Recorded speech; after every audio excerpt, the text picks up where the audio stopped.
Hello, everyone. I'm Melissa Budzinski with Gilda's Club Grand Rapids. So glad that we could all come together in this safe way on Facebook Live. If you're here with us and you're new to Gilda's Club, we are a free grief and cancer support community. We would love to get you connected with all of our support groups or our activities that are happening. You can give us a call at 453-8300. Or you can connect with us on our website, www.gildasclubgr.org. So it's great to be with you all, and I have a very special guest today. Her name is Dr. Kimberly Barrington. Hello, Dr. Kimberly. Oh, So good to have you. And I'm going to tell you about her, and she is really, I'm just incredibly impressed, and I'm so honored to have you with us today. She has a professional, okay, let me try that again. She's a professional systems advocate who is the host of a show right here on Facebook Live called Rollin' with the Doc. And it's going to happen actually shortly after we're done at 4 p.m. tonight. So you can join her on that. She also is on Facebook Live twice a month or twice a week with my husband, David, who is the executive director for Disability Advocates. And that show is called Rollin' with Dr. Kimberly and Dave. And that happens on Tuesdays and Thursdays from 4 to 5 p.m.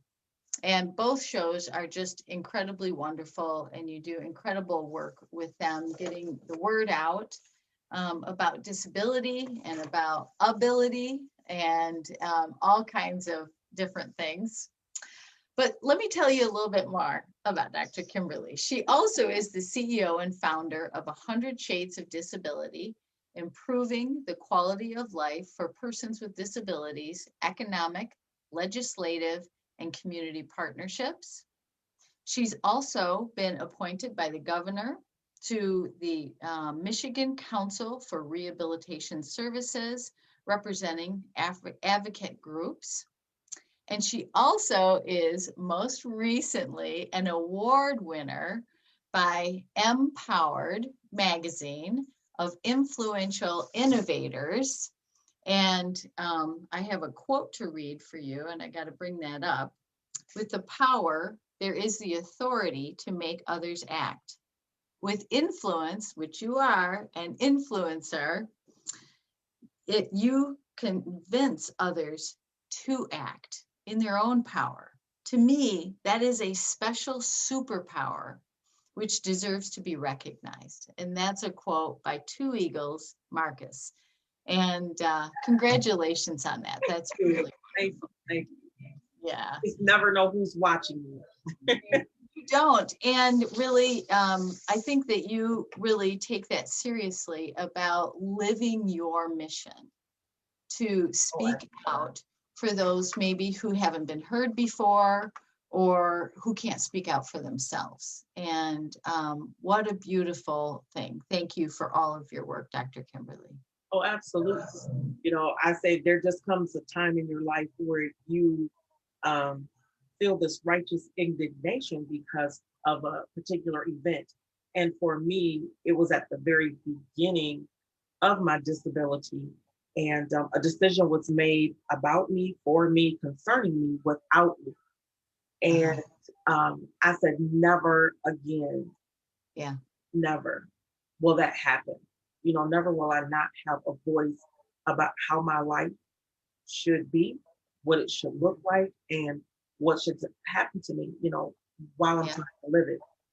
And never thought that I would be this far. But I am so grateful, especially when, you know, I receive notes or, you know, comments about, hey, thank you so much. You know, I have a friend, or I had a sister, or it was themselves, or it was a cousin, or it's their mom that had a difficult time. And then we saw your show, or we saw a picture of you on social media, or we saw that you were somewhere and you were advocating. So that's made it all worthwhile. Yeah. Well, it's a beautiful way of making meaning of your experience and really putting that out there and helping it make meaning for other people and change in just this beautiful way. Oh, So absolutely. I believe that power is what power does. And if you are in a position yeah, to influence a sphere with your power to create a better life for someone else, I believe that you should do it. yeah.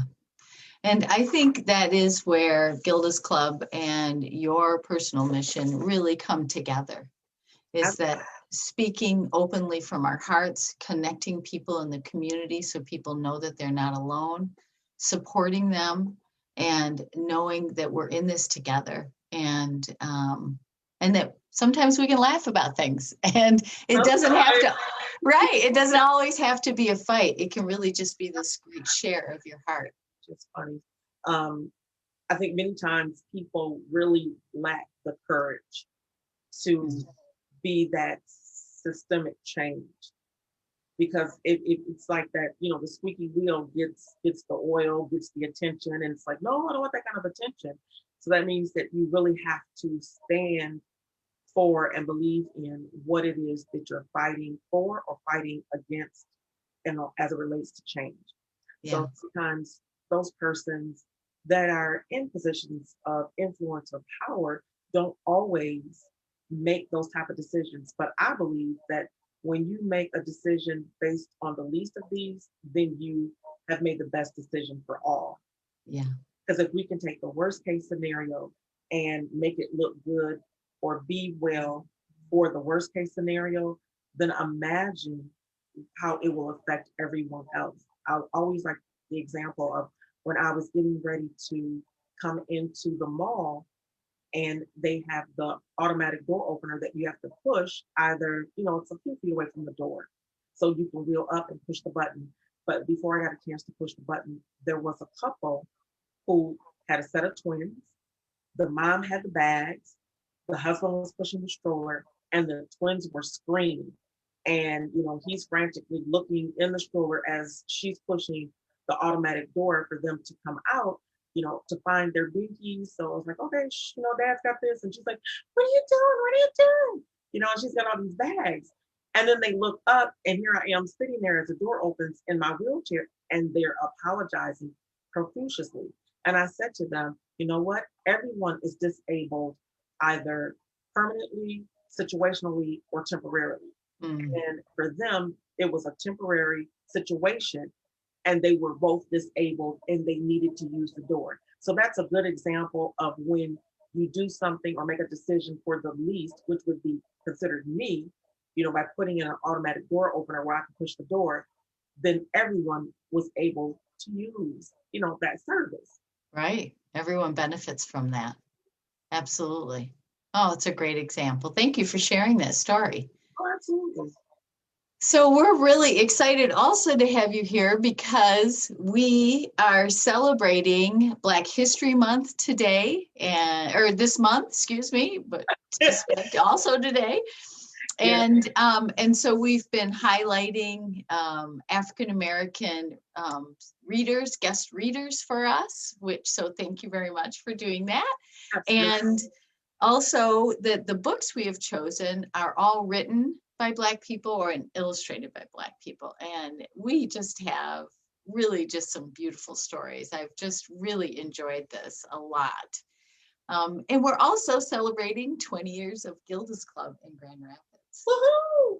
I know it. It's really great. We got to talk with our founders on Monday. And if you're interested in seeing any of those Zooms, they're all on our archived either YouTube or on our website, and you can look at them and listen to them, watch them.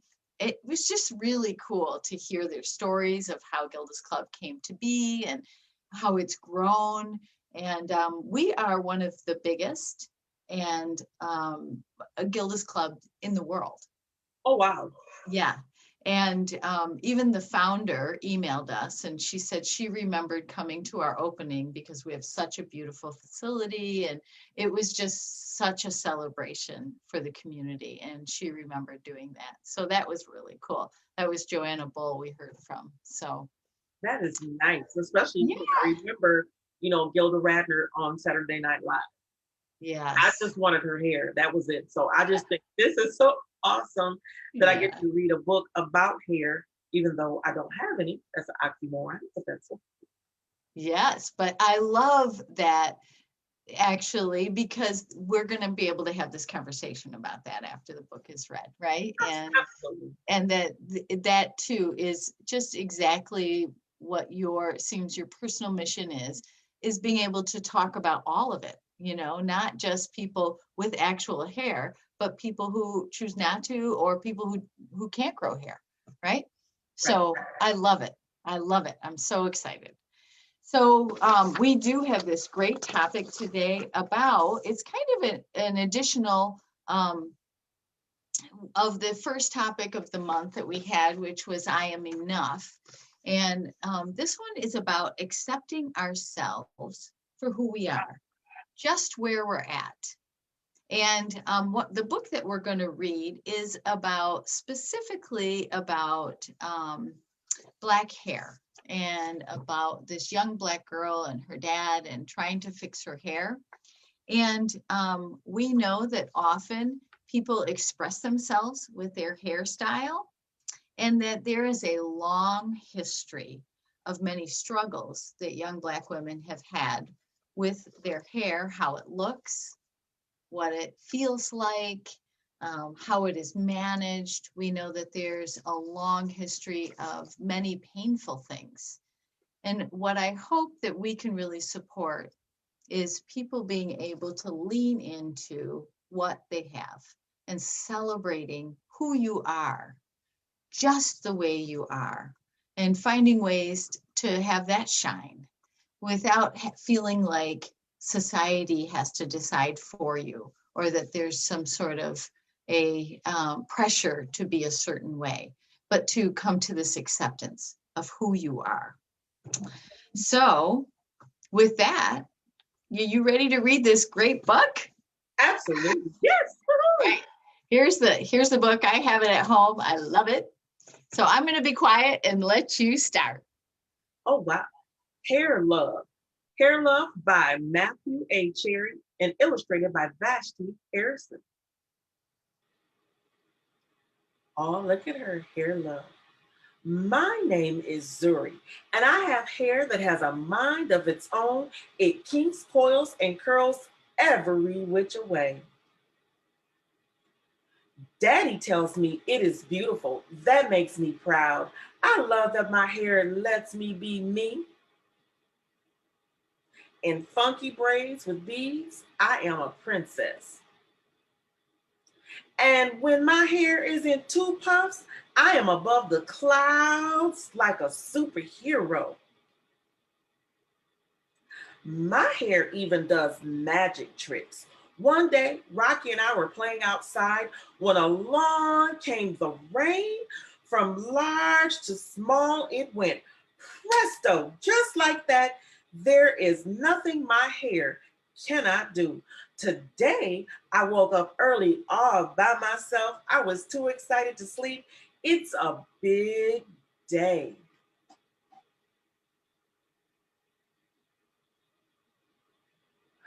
Guess what? Daddy was still sleeping. Shh, I said to Rocky as we tiptoed past him. Lately, Daddy has been worn out. He makes me breakfast, takes me to school, goes to work, picks me up, and yesterday we went for a bike ride around the park. I think he needs a break. Mm. Because today is special, I want a perfect hairstyle. This calls for a professional's touch. Hmm. Pause off, Rocky. Daddy heard the crash. Zuri, what on earth? He asked. I was only trying to help, I said. Daddy smiled. Can I help too? It'll be a piece of cake, Zuzu. Oh, what a cute term of endearment. The first style was big, no way. No. The second was no better. No, Daddy. Then Daddy tried slicking my hair back into 2 puffs. Ouch, Daddy yelled. Wait a minute, Daddy said as he reached into the drawer and pulled out a pick. Ta-da! What do we have here? Daddy, really? I said. I'll be right back, he promised. Now, how's that? He asked, pulling a hat down over my eyes. Oh, Daddy, come on. We can do better than that. I really need my hair to be special. Don't worry, he said. We'll figure this out. Then I had a great idea. Daddy gathered all the tools we needed and we were set. Watching carefully, Daddy combed, he parted, oiled, and twisted. He nailed it. Woohoo! Funky puff buns, pretty, and so much fun. Rocky approved too. I put on my superhero cape as the final touch to a perfect look. Uh-oh, it says, where's my Zuzu? Mommy called from the door. She could not get in the house fast enough. Mommy! Ah, you've got to be the prettiest Supergirl I've ever seen, she said. And your hair is beautiful, Zuri. Who did it? I looked at Daddy and beamed. Mommy smiled. Very nice. Thank you.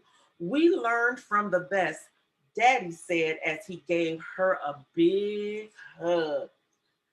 My hair is Mommy, Daddy, and me, and it is hair love.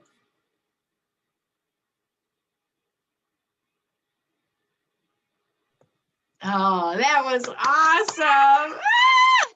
I loved it. Oh, what was your favorite part of that book? I think the part where he went and, he parted, he greased, wet it down, got it together. And it just reminded me of my dad and I on his weekends. And I remember we were going to Cedar Point and he didn't tell my mother. So we didn't have, things packed to go to Cedar Point. She just assumed we were just going to stay at his house and we were coming back, later. And he took us to Cedar Point and we got there and maybe about a half an hour, 45 minutes in, it rained and my hair was a mess. My mother had just pressed it and put it in, these cute little plaits so that I could go and have these, bows on there and everything. And we got caught in the rain. And he had to try to fix my hair before he brought me back home. Oh, wow. So how did he do? He did good. Actually, yeah. He did really well. Oh, that's great. What a great story. And it's exactly what happened in the book when she talked about her hair could do magic tricks. Right? Right. And, I have to say my favorite part of the book has changed since our conversation earlier, is that I loved that he didn't say to her, this is how your hair is going to be. Right. That they worked in conjunction and he listened to her and she resourced herself by looking stuff up because neither of them really knew how to do it. And they learned it on the computer, it looked like. And then she taught him, they picked it together and she taught him sort of how to do her hair. And then it ended up in a style she was really happy about. And how wonderful, I think that part of the story, that working together really aided in her feeling of I'm a Supergirl, don't you think? Absolutely. I think that especially for Black and brown little girls, it's always that moment where your mom or your dad or your sister, whoever, it doesn't do your hair anymore, when you get the first opportunity to have a say so and how Yeah. your hair should be, I don't think that there's words to describe the empowerment that you feel in Yeah. that moment to have a say so about something so important as your hair, because it is the first thing that people see, and they make judgment. Um, Yeah. I definitely know about that as I was sick and I had an autoimmune. They weren't sure if it was lupus, but my body was rejecting all of the hair that was on my body. So all of my hair fell out everywhere. So Oh, it was a wow. rare form of alopecia. And then there was a thickening of the scalp, and it ended up being mostly fluid and tissue. But then I found out that I had a tumor, and the hair had already fallen out by the time they got ready to operate. So I had 5 head surgeries, and with each one, just the trauma of the surgery causes the hair follicles to really just kind of, just die off. And so I just have one long scar because he said my hair would never come back. Normally, when they do head surgeries, they cut in a crisscross. So that, I mean, very, very close crisscross, so that when the hair comes in, that you can't even tell the way the hair follicles come in. So he said, unfortunately, your hair will never come back due to due to the type of alopecia that you have. And so we're just gonna make one big long scar. And I said, sir, I still want to be cute. Yes. But they did the head surgeries from like 2009 to 2013. They were approximately, 6 months apart. Towards the end, they tried to push it just a little bit further out, just because of the toll that it was taking on my body. Yeah. And so, yeah, my hair, I think after head surgery number 3, I my head broke out really badly, didn't know what was wrong, and I was in so much pain. And it was over the holiday New Year's weekend. And so I said, okay, I was trying to figure out what day he's going to open. He's not going to open on Monday because it's a holiday. So Tuesday is going to be the first day. And this is an emergency. And this is like Saturday night. And I was in so much pain. When I woke up Sunday morning, I had a head full of hair. It just came Really? out of nowhere. Had a head full of hair, and it stayed about 6 months and enough time for the next surgery, and then it all fell back out. Oh, wow. Hmm. So really your body's response to all that trauma that it's had.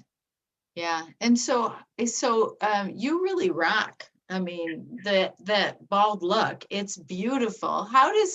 Was it hard to get used to that? How did you It, come it, to the acceptance of that for it, it, yourself? it was, because as they took sections, as you when I lean forward, you can see that half of this half Yeah. is gone and it's lower. And people are like, oh, I didn't notice until I leaned forward. They initially scheduled me for, it was called a Mohs surgery, how Hmm. they remove cancer. And he said, if I do that, I would have to take half of your face, come down the side and down your neck. So I think, to know that they didn't have to do that, that he consulted with 15 different doctors across the country. They took pictures, and it took them about 2 weeks to come up with a plan how to cut all of the tumor out and leave me some semblance of a head. Hmm. And so I think Wow. that they did really well. So each one, I had to keep telling myself, you know what, you're going to be okay. You're going to be all right. I think it was my dad that, even though he was blind, he could see. And he would always tell me that I was beautiful.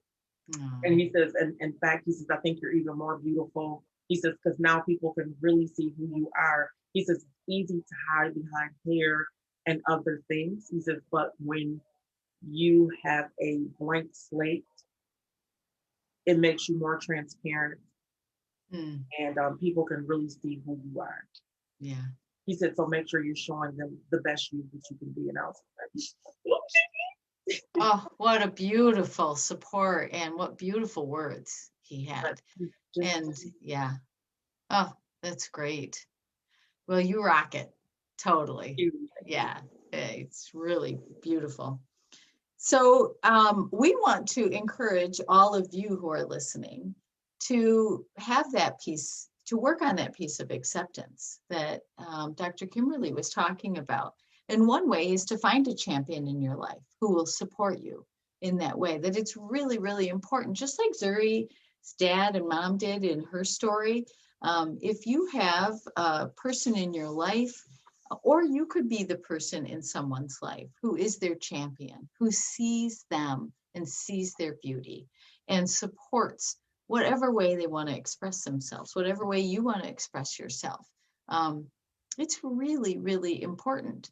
And it also is really important that you are your own champion, that you start to have this relationship with yourself where you love yourself and you give yourself some opportunity to see you for you and to have some acceptance about who you are, what you look like, and how you express yourself in this lifetime. So one of those ways is we suggest is to maybe do a self-portrait. We often do this at Gilda's Club. Is you just get a piece of paper. It doesn't have to be some grand art thing, but to go ahead and just give yourself permission to draw a picture of yourself.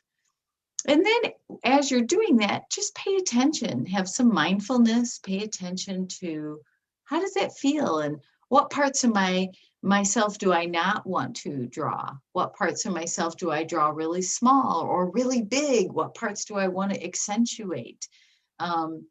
What parts are easy? What parts are harder? What makes me smile when I draw this picture of myself? And really just kind of paying attention. And you don't have to show it to anybody. You can do it just for yourself. Have you ever done that, Dr. Kimberly? No. I'm going to challenge you with that. No, what I did do was see these wonderful lashes. Oh, yeah. And got some really long, the biggest lashes that they made, put some purple glitter on them, and I put on purple contact lenses, and I went to Proverbs 31, and I had to see myself as God sees me. Yeah. So for a long time, I wore the purple lenses so that when I looked through them and I looked and I saw myself, that I was that Proverbs 31 woman, and that she clothed herself in fine tapestry and linen made of purple. Oh, that's beautiful. That's awesome. And You know, I get up every day and say, I have to see myself as God sees me. And yeah. so now I wake up and I say, good morning, pretty girl. I expect great things out of you today. And today is going to be a great day. And there's another thing you can do is those affirmations are so important. Those personal affirmations you say to yourself, especially in moments of when you're just approaching the day or when you're just going to bed, right? Thanking yourself for being the person you are, or remembering something you did really well today, and going to sleep with that on your mind, and then waking up and I love that, Dr. Kimberly. It's so great, really just supporting yourself in that moment. Another way is to find a part of your body that maybe, and you can start with a part of your body that you actually do like, and you can just talk to it and send it love. I love that you talked about your eyes and how you see. And so you were giving love to your eyes, and you were paying attention to how you saw, and you were giving gratitude and shifting your perspective about yourself and about the world, right? Because when you see yourself as a beautiful, important part of the world, you start to see the world as a beautiful, important part also. Right? It goes both ways. Absolutely. Yeah. Each time they always tell you the risk of having the surgery. And I just remember saying, I can't do this time. I think it was surgery number 2. And my son Rudy was playing football. He was at Forest Hills North, and at the time he was still in high school. And I said, I can't do this. And I just remember God saying to me, no matter how you feel, you get up, you dress up, never give up. And you need to show up because somebody's going to need your story. This is not about you. It's not for you. It is for someone else. And Mm. I was like, oh my goodness. So when I realized that a lot of times we think that when bad things happen, we want to punish ourselves or other people will punish us or even ask the question, well, who did sin? What did you do wrong? What happened? Why did this happen to you? And nothing happens that God does not allow. And he uses everything that we go through, every one of our experiences, no matter how bad they are, he uses them to be able to help others. Yeah. And we really encourage at Gilda's Club um, that people, because that piece of finding meaning in your experience is really, really important. Mhm. And that sometimes we might not know the why. Like we might never be able to answer that question, but we can decide how it looks, how we walk it out into the world.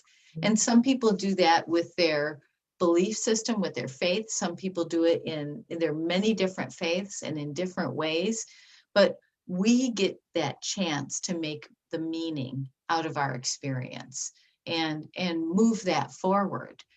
And that's a great example exactly of this book, is that a lot of times young Black women have had very difficult experiences with managing their hair. And like you, these traumatic experiences where your hair falls out, people on a cancer journey that happens to, just as you were explaining, either from chemo or from the trauma or whatever it is.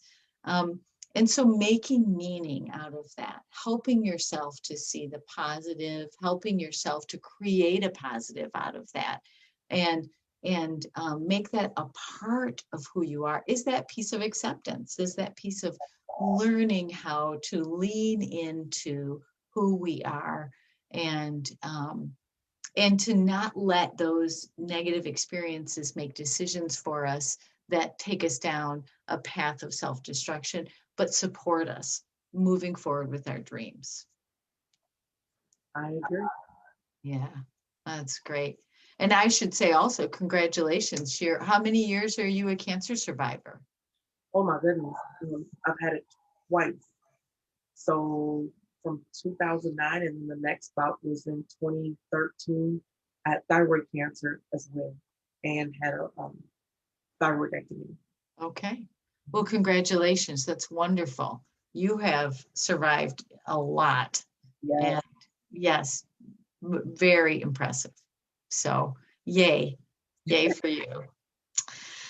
So, one other, and we're kind of running out of time here, but one other that I just want to mention that we often do, and sometimes we do this for people that have died in our lives or people maybe who are sick in our lives, that we suggest you write a love letter or a letter to them and express how you feel. I'm encouraging you all to write a love letter to yourself, to write a letter about the things that you're grateful for yourself, the things you want to embrace, maybe even talk about those things that are hard to embrace about ourselves. But to write it just to yourself, nobody else has to read it. You can decide what to do with it later, but write that letter to yourself. Show yourself some gratitude, some support. Be your own best advocate, your own best champion, and celebrate yourself. Celebrate, celebrate, celebrate. I give you permission. Have whatever, say, Mom, macaroni and cheese is your thing. Ask if you can have that for dinner or whatever, or go for a walk if that's one of your favorite things. Go for a roll or, buy new eyelashes. I don't know. Something that you love. And I bought new eyelashes, so these are new. They'll be on a little bit later for the show. all right, that sounds great. So we really encourage you to celebrate yourself. So if it's your hair you want to celebrate your relationships, your connections, your ability to be the best you. And we would love to hear about what you have come up with. If you want to let us know, send us an email, send us, a chat on this post. We would love to know what you do to support yourself and to be your best advocate.